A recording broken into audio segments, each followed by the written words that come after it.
Assalamualaikum warahmatullahi wabarakatuh. Waalaikumsalam warahmatullahi wabarakatuh. Alhamdulillahilladzi qad akhraja nata'ijal fikri li arbabil hijjah. Bismillahirrahmanirrahim. Allahumma salli ala sayyidina Muhammad. Allahumma salli ala sayyidina Muhammad. Allahumma salli ala sayyidina Muhammad. Rabbi shrah li sadri wa yassir li amri wahlul 'uqdatam min lisani yafqahu qawli. Amin. Amma ba'd. Puja serta puji syukur marilah kita panjatkan kehadirat Allah Subhanahu wa taala yang mana telah memberikan kita nikmat Islam, nikmat iman serta nikmat ihsan. Tak lupa pula Allah Subhanahu wa taala juga yang telah memberikan kita beribu-ribu nikmat, salah satunya yaitu nikmat sehat walafiat sehingga kita bisa berkumpul di mahfalah yang mulia ini. Salawat serta salam marilah kita junjukkan kepada Nabi besar yakni Nabi Muhammad sallallahu alaihi wasallam, yang mana berkat beliaulah yang membawa Islam dari zaman jahiliyah ke zaman Islamiyah ini. Yang terhormat Bapak Pimpinan Pondok Pesantren Al-Fatah yakni Romo Kiai Haji Muhammad Mahbub beserta keluarga. Yang saya hormati pula Asatid wal Asatidah Pondok Pesantren Al-Fatah yang mana pada kesempatan kali ini menjadi salah satu juri yang begitu saya hormati juga. Dan tak lupa pula kepada teman-teman seperjuangan yakni santri putra dan santri putri yang saya banggakan. Pada kesempatan kali ini kita sedang menyemarakan lomba Hari Santri Nasional 2022, yang mana pada kesempatan kali ini ternyata panitia itu mengangkat tema santun, yang sini ada kepanjangannya itu santri tumbuh untuk negeri.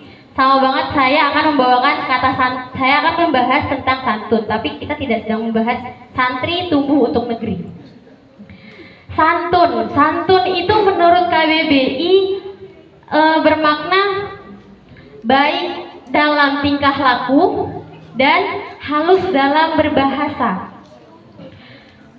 Santun merupakan unsur terpenting di dalam kehidupan sosial karena biasanya kalau misalnya orang tuh lebih dihargai, lebih disenangi ketika orang tersebut itu santun, sopan, ramah. Biasanya orang yang kurang bisa bersosialisasi tapi beliau pintar, tapi orang tersebut pintar itu tuh lebih sedikit temannya, lebih sedikit dihargainya karena mungkin yang sudah kita tahu adab itu lebih tinggi daripada ilmu. Jadi kalau misalnya kita beradab dan berilmu itu pasti lebih banyak disenanginya. Terus kalau misalnya di dalam Islam itu hubungan yang harus baik di dalam manusia itu ada dua. Ada hubungan horizontal terhadap Allah itu harus baik, dan juga hubungan vertikal terhadap sesama yang harus baik juga. Saya pernah mendengar, saya pernah menonton podcast Habib Hussein Ja'far, yang mana beliau itu berbicara, yang mana lawan bicaranya itu sosok Kristen, dan orang Kristen itu tuh bertanya kepada Habib Hussein, intinya tuh lebih baik mana orang yang baik kepada Allah, pokoknya Allah banget gitu, sholatnya nggak pernah ditinggal, tapi terhadap sesamanya tuh nggak ada sama sekali, nggak ada hubungan baik terhadap sesama. Itu tuh seperti apa? Lebih baik yang mana dengan orang yang nggak pernah mabuk-mabukan tapi baik terhadap sesama? Itu bagus yang mana? Terus kata Habib Hussein menjawab, Keduanya itu gak ada yang disukai oleh Allah.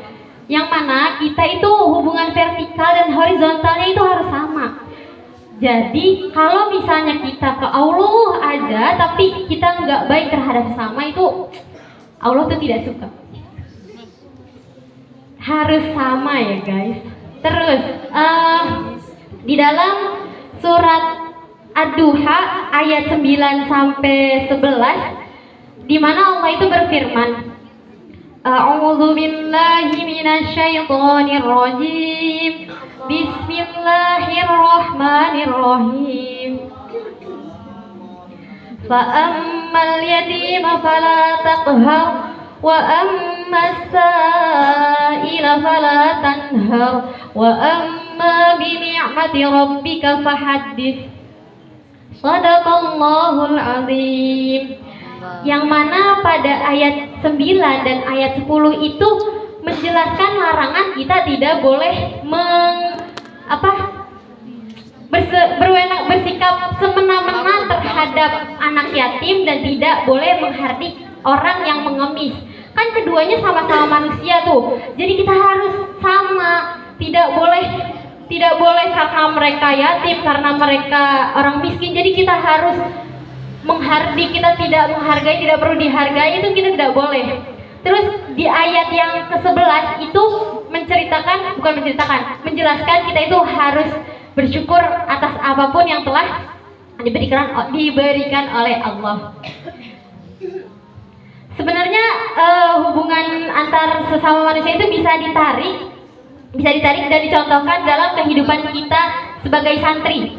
Misalnya kayak mbak-mbak lagi antri mandi, terus ngetok-ngetok, dan ngetok-ngetoknya tuh kayak ada maling gitu di dalamnya, kenceng gitu. Kan kita nggak tahu ya, yang di dalam itu lagi ngelamun, entah lagi ngapain, terus kaget, terus orang yang di dalamnya tuh kesel. Padahal rasa kesel itu, ayo mbak, bayar gacuan yuk, gacuan deh. Rasa kesel itu menjadikan kita tuh nggak suka sama orang itu. Dan kalau misalnya kita minta maaf, itu jauh lebih mudah minta maaf kepada Allah daripada minta maaf kepada sesama manusia. Soalnya kalau misalnya ke Allah itu kan maha pemaaf, jadi lebih mudah tinggal kita berdoa, istighfar, itu mudah banget. Allah itu kan maha pemaaf. Tapi kalau misalnya kita terhadap manusia, kita nggak tahu, kita juga kadang-kadang orang yang ngetuk ini juga nggak ngerasa bersalah kok. Jadi curhat ya. Jadi ya karena nggak ada rasa bersalah, terus padahal orang itu kesel banget, terus habis gitu jadinya ya udah dikit lagi. Sekian dari saya. Wassalamualaikum warahmatullahi wabarakatuh. Waalaikumsalam.